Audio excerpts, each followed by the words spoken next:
Mateo 26, versos 14 al 25, si lo buscan en su Biblia o también en los bosquejos, en el boletín que les enviamos de manera electrónica, ahí tienen ustedes también el pasaje completo. Dice de la siguiente manera, Mateo capítulo 26, versos 14 al 25.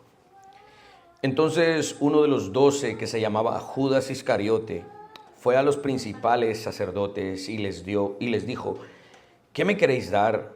Y yo os lo entregaré. Y ellos le asignaron 30 piezas de plata y desde entonces buscaban oportunidad para entregarle. El primer día de la fiesta de los panes sin levadura vinieron los discípulos a Jesús diciéndole: ¿dónde quieres que preparemos para que comas la Pascua? Y él dijo: id a la ciudad a cierto hombre y decidle: el maestro dice, mi tiempo está cerca, en tu casa celebraré la Pascua con mis discípulos. Y los discípulos hicieron como Jesús les mandó y prepararon la Pascua. Cuando llegó la noche se sentó a la mesa con los 12 y mientras comían dijo: de cierto os digo que uno de vosotros me va a entregar. Y entristecidos en gran manera comenzó cada uno de ellos a decirle: ¿soy yo, Señor? Entonces él respondiendo dijo: el que mete la mano conmigo en el plato, ese me va a entregar. A la verdad, el Hijo del Hombre va, según está escrito de él, mas ay de aquel hombre por quien el Hijo del Hombre es entregado. Bueno le fuera a ese hombre no haber nacido.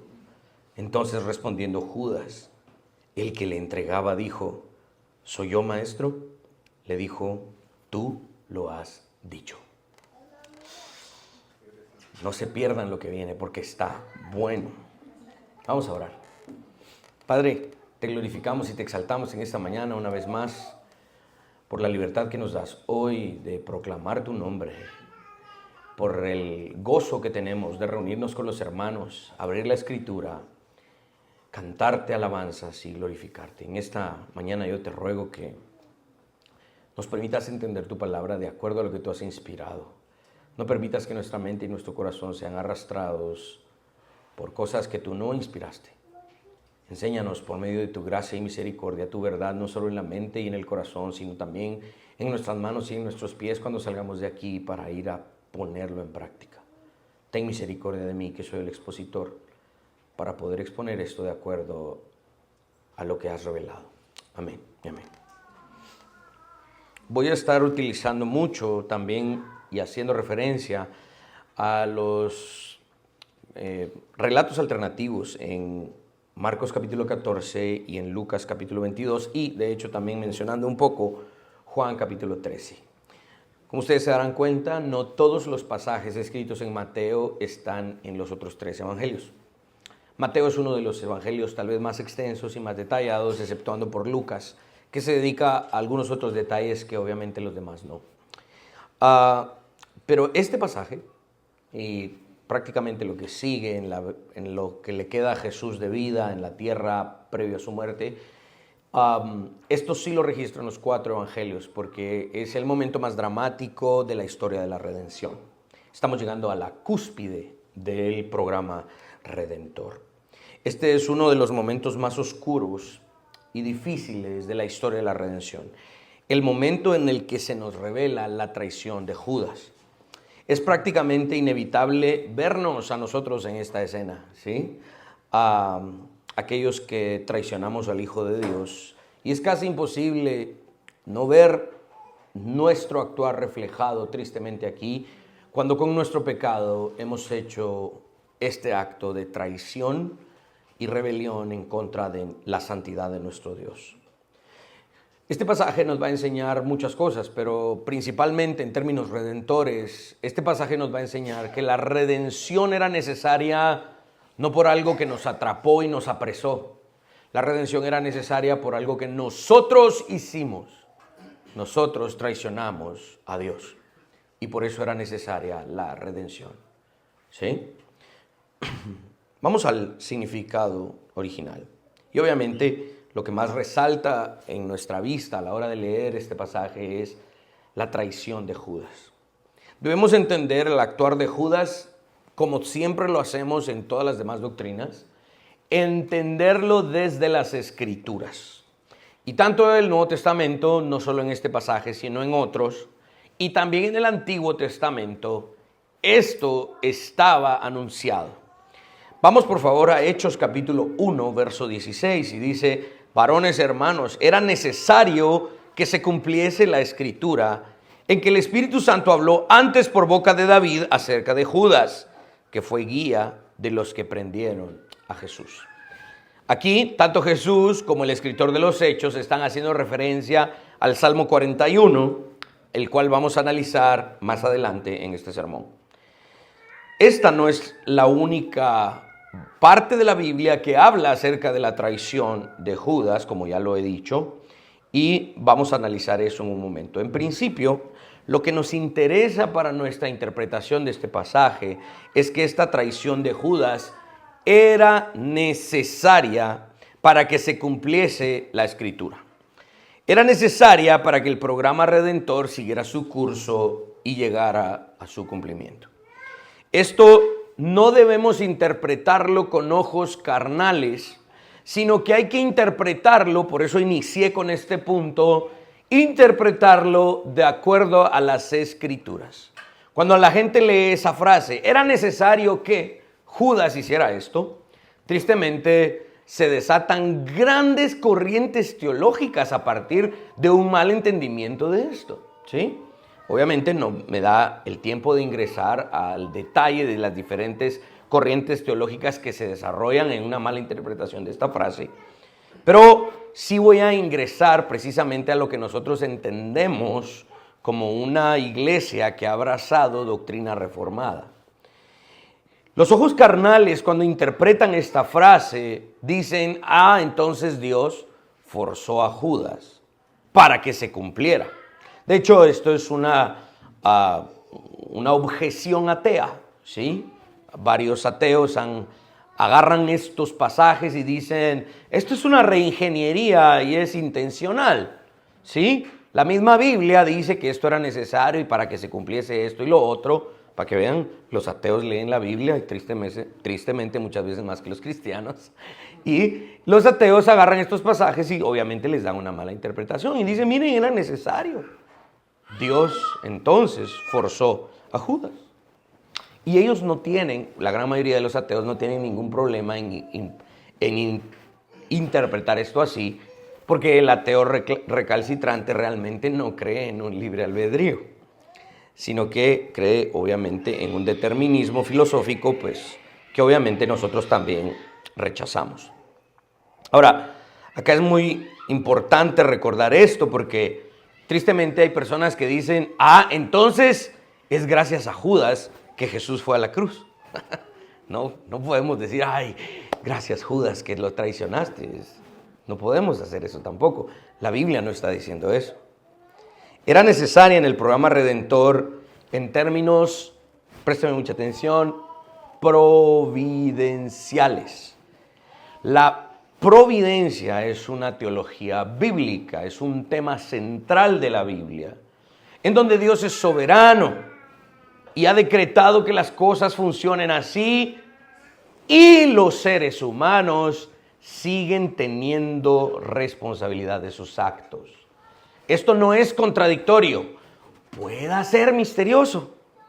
Puede ser que no lleguemos a entenderlo completamente. Pero la Biblia habla de ambas cosas. Que Dios es soberano. Él ha planificado que su plan se cumpla de cierta manera y de todas maneras los hombres tenemos responsabilidad. Voy a tocar esto un poquito más adelante para que lo vayamos entendiendo mejor. Recordemos, la Biblia habla en sus propios términos. La Biblia no se somete a las categorías de pensamiento humano. La Biblia tiene sus propios términos y es responsabilidad de los hombres someternos a entenderla como ella lo explica. Tanto el relato de Mateo como los relatos alternos nos dicen que Judas fue a buscar a los líderes judíos para traicionar a Jesús. Checha, me estaba pasando ahí un video de un pastor de una mega iglesia en Estados Unidos que hablaba de que Judas actuó mejor que Pedro, que Él sí se arrepintió porque fue a devolver las 30 piezas. Una terrible interpretación de esto, pero hay que entender esto. Judas fue a buscar a los líderes judíos para entregar a Jesús, porque él era un pecador, un perverso pecador. Una vez hace varios años yo trabajaba con jóvenes y hacía cultos y actividades para los jóvenes. Y una vez se me ocurrió hacer una especie de premios a los villanos más grandes de la Biblia. Entonces vestimos a unos maestros de villanos en la Biblia, ¿no? De Balaam, de Eva, villanos, todos somos villanos.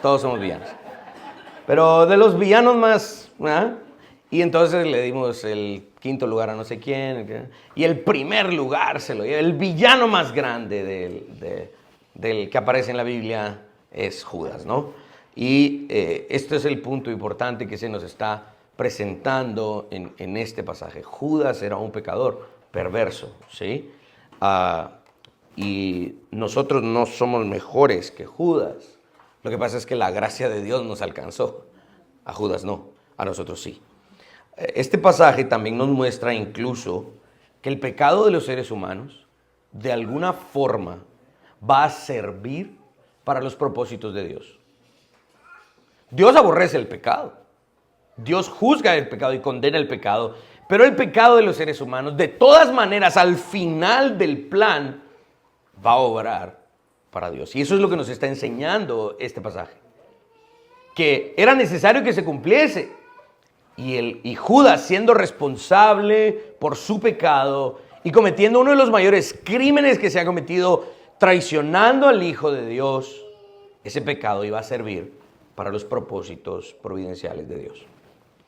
En la antigüedad, la traición al propio pueblo o a la familia solía considerarse como el crimen más atroz que alguien podía cometer. Los sumos sacerdotes en ese momento, en el tiempo de las fiestas de la Pascua, recuerden que ese es el contexto, y seguimos en la misma semana, les cuento, desde Mateo 21, verso 1, venimos Mateo 26, estamos en la misma semana, ¿sí? En esos días, localizar a los sacerdotes en medio de las multitudes de Jerusalén era muy complicado. Era muy difícil tener acceso a ellos, a menos que ellos tuvieran intereses muy específicos y se dejaran encontrar por personas que tuvieran intereses alineados a ellos. Y qué casualidad, pero yo le llamo providencia, que los intereses de Judas estaban alineados con los intereses de los líderes judíos. El precio promedio para vender un esclavo, estos detalles contextuales a mí me ayudan mucho y espero que ustedes también. Cuando alguien vendía un esclavo, te vendo este esclavo, ¿verdad?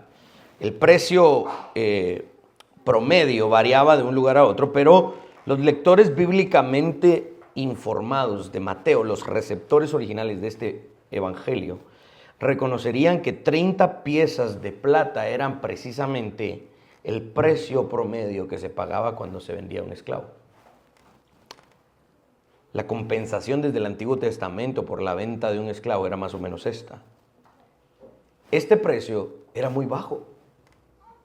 Muchas veces tenemos la idea de que 30 piezas de plata, ¡wow! ¡Qué montón de dinero! No solo Judas traicionó a Cristo y lo vendió, sino que lo vendió bien barato para demostrar la bajeza de este pecador. Mateo está haciendo una especie de contraste entre el pasaje anterior y este. Si ustedes escucharon el mensaje de la semana anterior, hablamos de que María derramó un perfume sobre el cuerpo de Jesús que costaba aproximadamente 300 denarios, que era el salario de un año, era un montón de dinero. Estas 30 piezas de plata se estima que no eran ni la mitad del valor de ese perfume que María derramó. Judas está haciendo una especie de contraste para que vean, esta mujer que hizo una obra hermosa estuvo dispuesta a dar un gran precio para ayudar a la causa de nuestro maestro, pero este pecador vendió y traicionó a nuestro maestro con una cantidad muy baja, demostrando así su bajeza. Mateo nos deja ver estos detalles e inmediatamente pasa a una escena muy famosa que hasta tiene una pintura, ¿no? Muy famosa en la historia, la última cena, que fue distorsionada ahorita en una imagen en los Juegos Olímpicos, ¿no? Y en el tema de cuando iniciaron los Juegos Olímpicos de este año. Las instrucciones que Jesús da a sus discípulos para ir a preparar la Pascua y a tener la última cena eran muy específicas. En esas fechas, en esa semana de la Pascua, en esos días, se estima que Jerusalén tenía aproximadamente 1 millón de personas adentro por todos los peregrinos y toda la gente que llegaba a visitar. Aunque Mateo no lo registra así, por eso les dije que iba a utilizar un poco de los otros relatos de los otros evangelios. Marcos nos dice que Jesús mandó a buscar a sus discípulos a un hombre que llevaba un cántaro de agua. Ahora, esta instrucción es muy específica. ¿Por qué?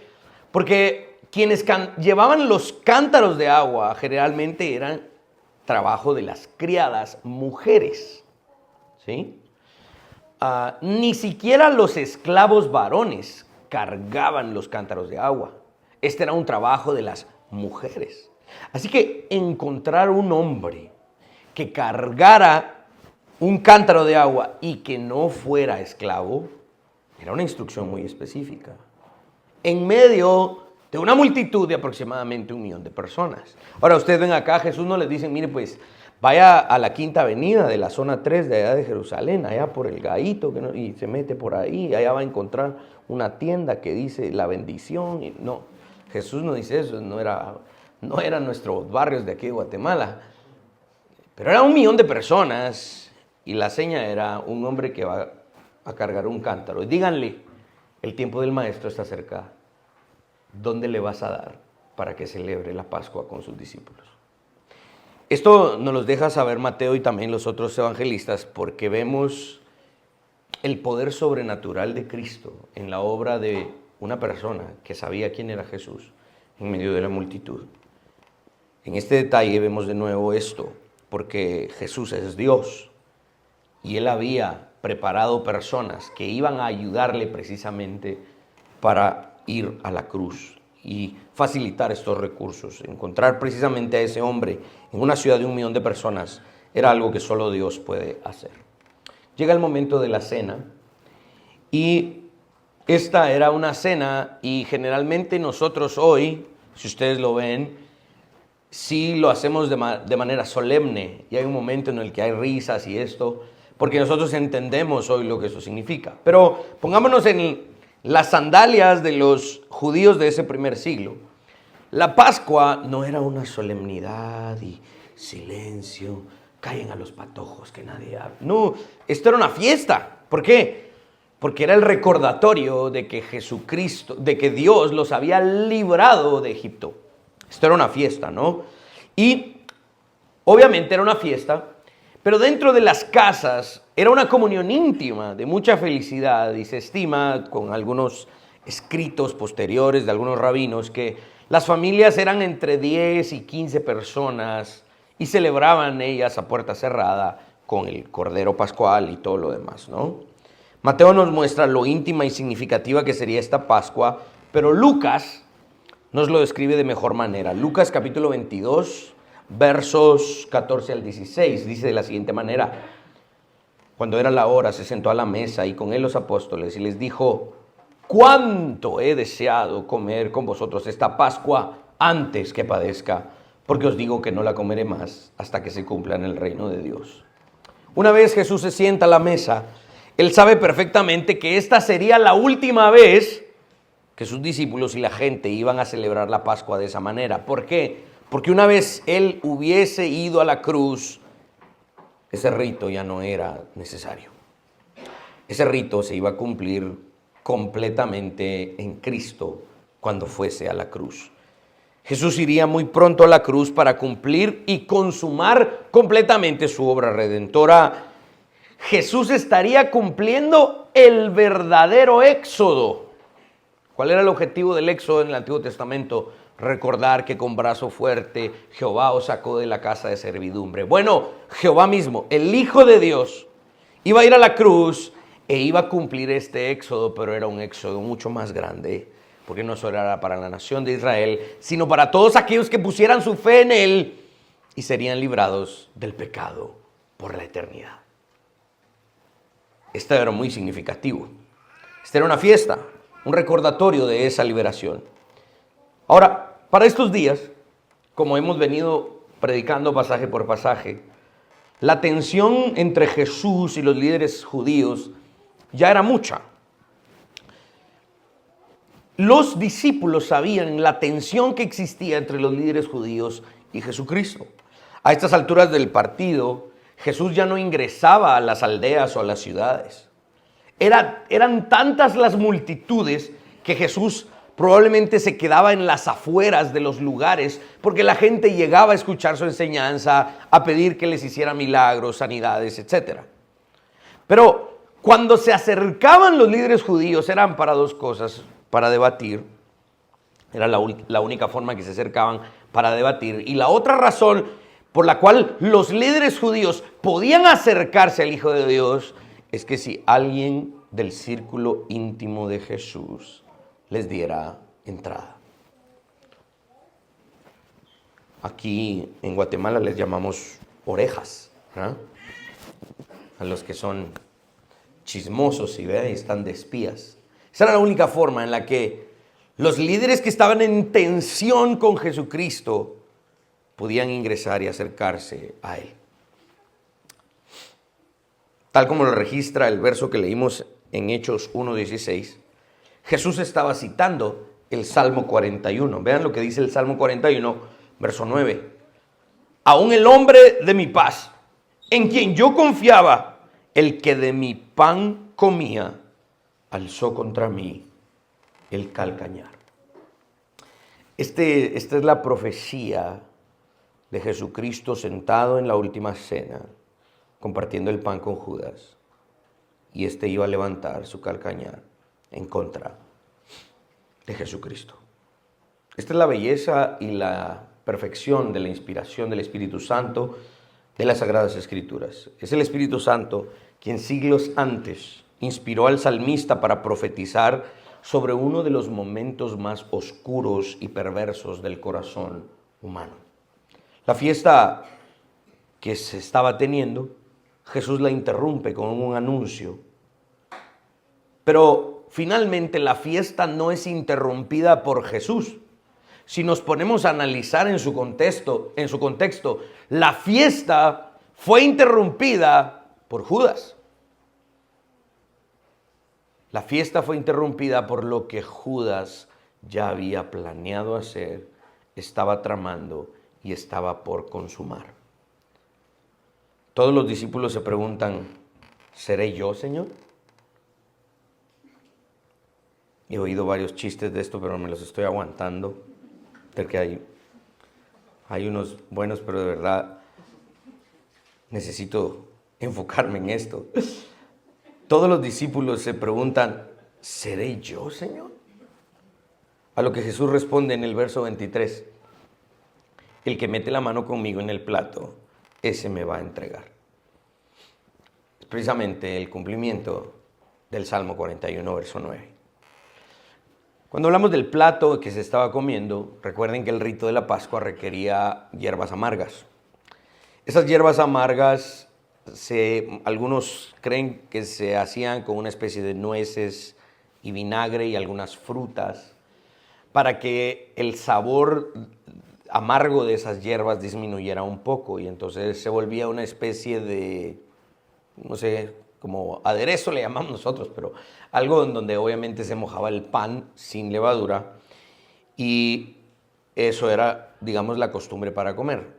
El que alguien tan íntimo que compartía del mismo plato y metía su mano y su pan con la mano de Jesús para compartir esto, y ese mismo tuviese el descaro de traicionarle, el crimen se eleva a un nivel que no conocíamos antes. En la antigüedad, esto hubiese horrorizado a los lectores, porque veían la hospitalidad y el compartir la mesa como un vínculo muy íntimo, de extrema confianza con alguien. Y si esos que estaban de tal manera en intimidad contigo te llegaban a traicionar de esa manera, era algo para horrorizarse. Por lo tanto, Jesús lanza una especie de lamento con sabor a juicio. Y dice el verso 24, ay de aquel hombre por quien el Hijo del Hombre es entregado. Bueno le fuera a ese hombre no haber nacido. Este es un lamento común de aquellos que maldecían el día en el que habían nacido. ¿Se recuerdan la historia de Job? Cuando le vino toda aquella prueba y desgracia. Hay un capítulo en donde Job habla de que ojalá nunca hubiese nacido, ¿no? Ojalá ese día no hubiese llegado. Ojalá mi madre hubiese abortado, dice Job. Ojalá yo hubiese nacido como aquellos que son abortados, dice Job. Si alguien tenía razones para nunca haber nacido, para desear nunca haber nacido, ese es Judas.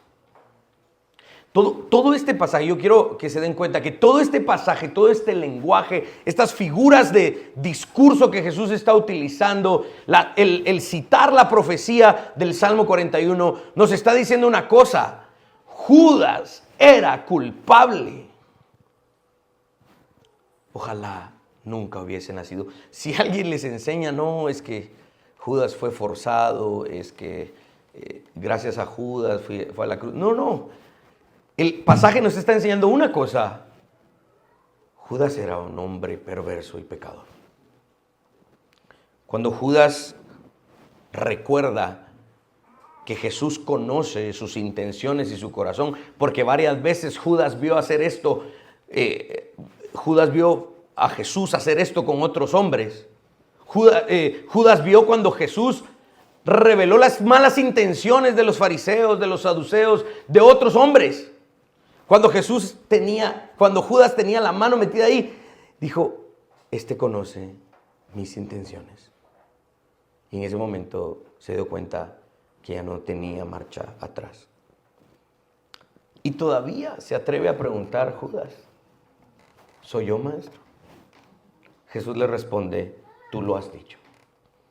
Estuve leyendo y escuchando algunas prédicas sobre esto porque quería de verdad enfocarme en los detalles importantes. Y el gran R.C. Sproul describe esto como cuando Jesús le dice, tú lo has dicho.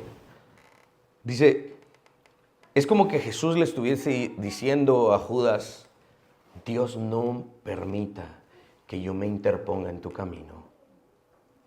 Ve, sale en la noche y termina la transacción que iniciaste. De nuevo regreso a recordar los puntos iniciales. Dios no forzó a Judas a traicionar a Jesús. Por misterioso pero nunca contradictorio que esto parezca, Judas hizo lo que él deseaba hacer. La Biblia nos enseña que Judas quería traicionar a Jesús. Que ese pecado Dios lo haya utilizado en su soberanía para cumplir su plan redentor es otra historia. Pero Judas tenía las perversas intenciones de entregar a Cristo. Judas no va a poder pararse delante del Padre Celestial, delante del trono y decir, es que Jesús me dijo que yo lo hiciera. Otro de los relatos dice, y entonces Satanás entró en Judas. ¿Han leído ese pasaje? Judas no va a poder decir, no, es que Satanás se me metió el chamuco y fue él. No, Jesús nos lo está diciendo claro. Ese hombre, ese Judas, ojalá nunca hubiese nacido. Él es culpable.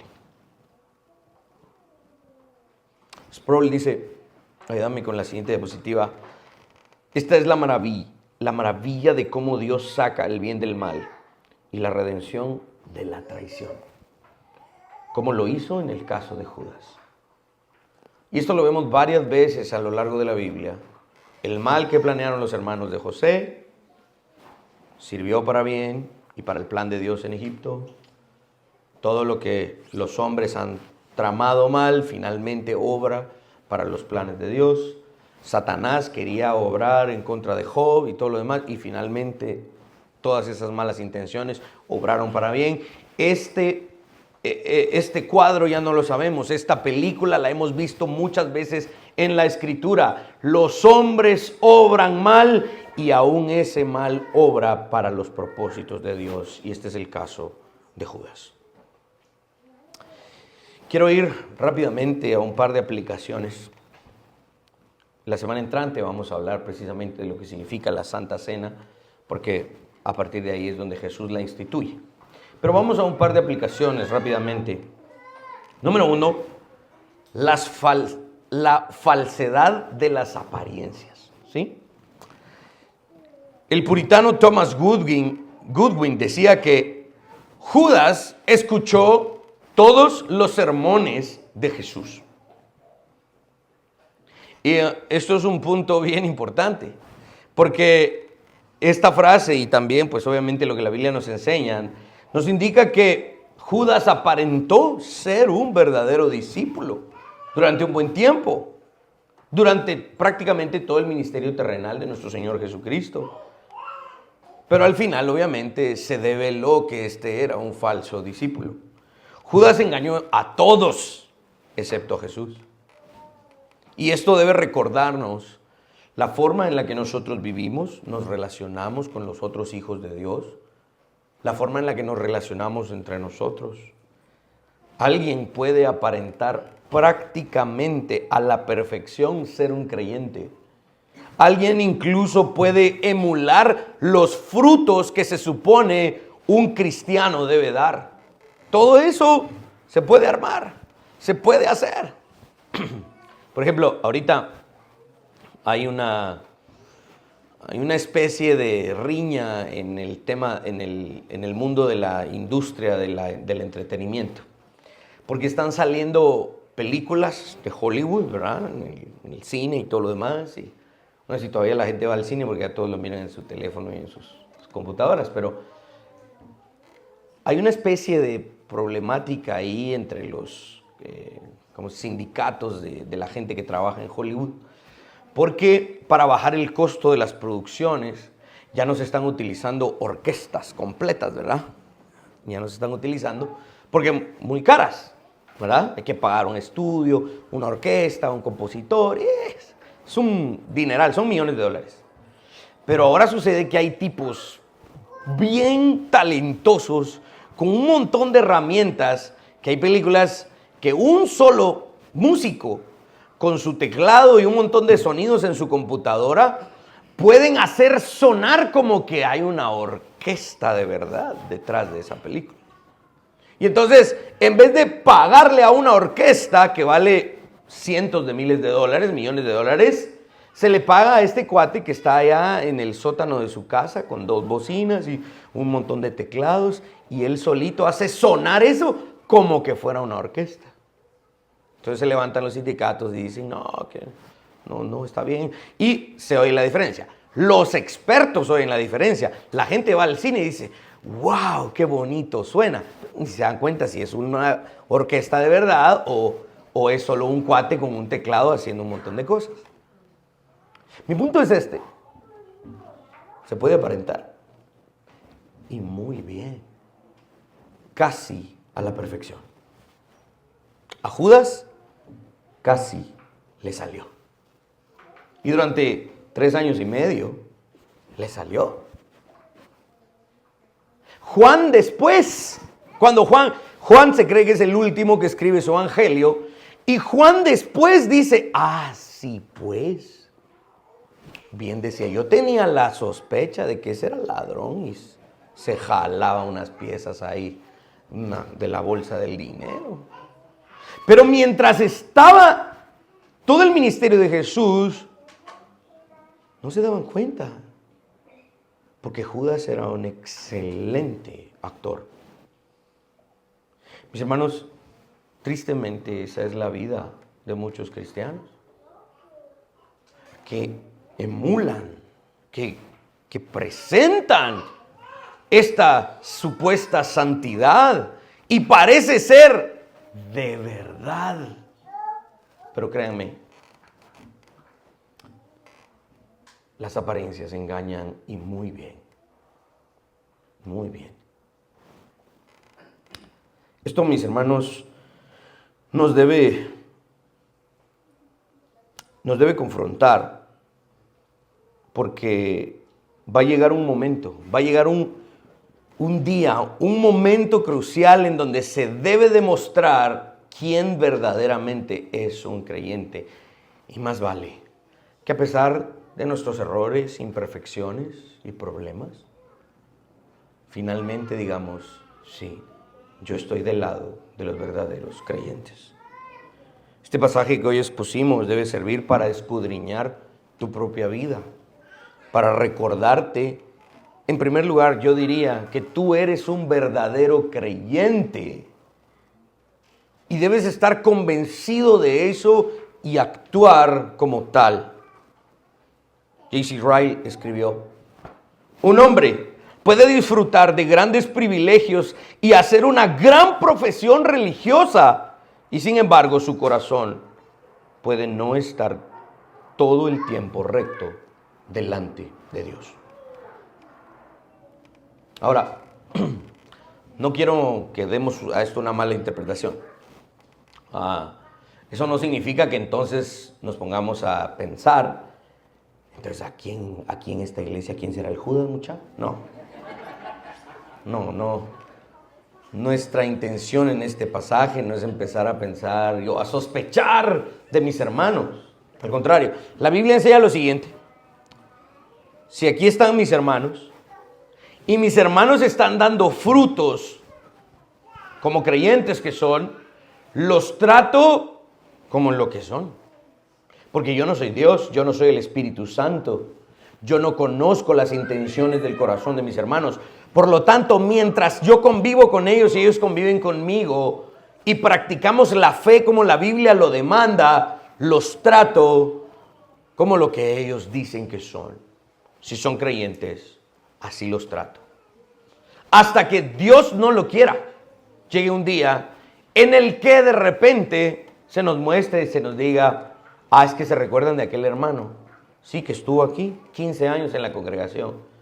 Sucede que era esto, que lo otro, que abandonó la fe. Entonces en ese momento tengo razón para pensar lo contrario. Pero mientras él está aquí o ella está aquí, lo trato como lo que es un hermano. Pero finalmente, el objetivo de esto en términos prácticos es que debe impulsarnos a vivir consistentemente con nuestra fe. Ahora, para darles una aplicación aún más práctica, creo que esta semana puede ser un buen ejercicio para todos nosotros pedir fervientemente a Dios. Todos los días se supone que tenemos un tiempo de oración y decirle: Señor, límpiame de toda impiedad y falsedad. Perdóname, si incluso ni yo me doy cuenta que estoy haciendo cosas que sirven para un cristiano falso. Mis hermanos, llevemos hoy una aplicación bien sencilla. Padre, límpiame si hay falsedad en mí. Padre, manténme fiel. No me permitas ser un falso discípulo. Amén. La última aplicación que quiero compartir hoy es algo que en alguna medida ya hemos dicho en otras predicaciones, pero esto vuelve a surgir. Ayúdame con la siguiente diapositiva. El amor al dinero. Algo que no podemos obviar en el relato que está aquí es que el amor al dinero es la raíz de todos los males, como lo dice 1 Timoteo 6, verso 10. El apóstol Juan lo confirmó, ¿se recuerdan? Juan es el que nos dijo: Judas aparentaba estar preocupado por los pobres, pero él no estaba preocupado por los pobres. Lo que pasa es que era ladrón y sustraía de la bolsa. Este pasaje es una prueba de lo que Jesús enseñó en el Sermón del Monte. ¿Se recuerdan? Una parte del Sermón del Monte, Jesús decía, nadie puede servir a dos señores. Nadie puede servir a Dios y a las riquezas. Bueno, Judas es un claro ejemplo de que el amor a las riquezas por sobre el amor a Cristo te puede llevar al infierno por la eternidad. A la hora de estudiar los actos de Judas que se nos revelan en la Escritura, mis hermanos, hay muchísimas aplicaciones, pero esta es una muy importante. Judas amó más el dinero. ¿Y qué? Judas es como aquellos ladrones que, no sé si han visto esos videos, que son ladrones y para robar son malos, ni siquiera. Que llega el tipo y le saca la pistola y se le cae la pistola y entonces el ladrón tiene que salir huyendo porque la pistola le cayó en las manos al que iba a asaltar. Hasta para eso, porque ya vimos que Judas ama el dinero y vendió al maestro por una pequeña cantidad. Ni siquiera se enriqueció con eso. El amor al dinero es la raíz de todos los males y te puede llevar al infierno. Ahora, no es una cuestión de cantidad, es una cuestión de señorío. Para Judas, ese poco dinero valía más que Jesús. Eso es lo que lo llevó al infierno. De nuevo, en términos prácticos, todos debemos preguntarnos, ¿he amado más el dinero que al Señor? Porque les tengo una noticia, hasta aquella persona que no posee dinero, tristemente peca de esto. Puede llegar a amar el dinero incluso cuando no lo tiene. El problema es cuando se pone la confianza en el dinero. Cuando creemos que el dinero puede solucionar nuestra enfermedad, puede solucionar nuestros problemas. Cuando creemos que es el dinero el que puede solucionar nuestras deudas. En mi experiencia pastoral les comunico esto. Cada vez que yo trato un caso en donde hay problemas económicos, casi nunca los problemas son realmente económicos, sino que son de otra índole. Los problemas económicos solo son un resultado de algo más profundo. Y esto es lo que estamos viendo aquí. Una persona puede ir al infierno por amar más el dinero que a Cristo. No es una cuestión de cantidad, es una cuestión de fe. Y esto también puede servir en términos prácticos para cada uno de nosotros. En nuestra vida, aunque decimos amar a Cristo, aunque vamos a la iglesia, oramos, leemos la Biblia, finalmente hay adentro de nuestro corazón en dónde está puesta realmente nuestra confianza. La única diferencia entre Judas y nosotros es que él lo llevó a la práctica. Yo pregunto, si tú no lo has llevado a la práctica, ¿realmente existe esa convicción en tu corazón de que quien es tu Señor es Jesucristo, tengas o no dinero en tu cuenta? Esto es una cuestión de fe. Esto es una cuestión de reconocer a Jesucristo como Señor y dueño de todo lo que existe y no de quién te saca de tus problemas. Él es Señor, yo tenga o no tenga problemas. Él es Señor, mis hijos se sanen o no se sanen. Él es Señor y dueño de todo, salga yo de mis deudas o no. Finalmente mi confianza debe estar en Él y no en lo que Él me puede dar. Amén.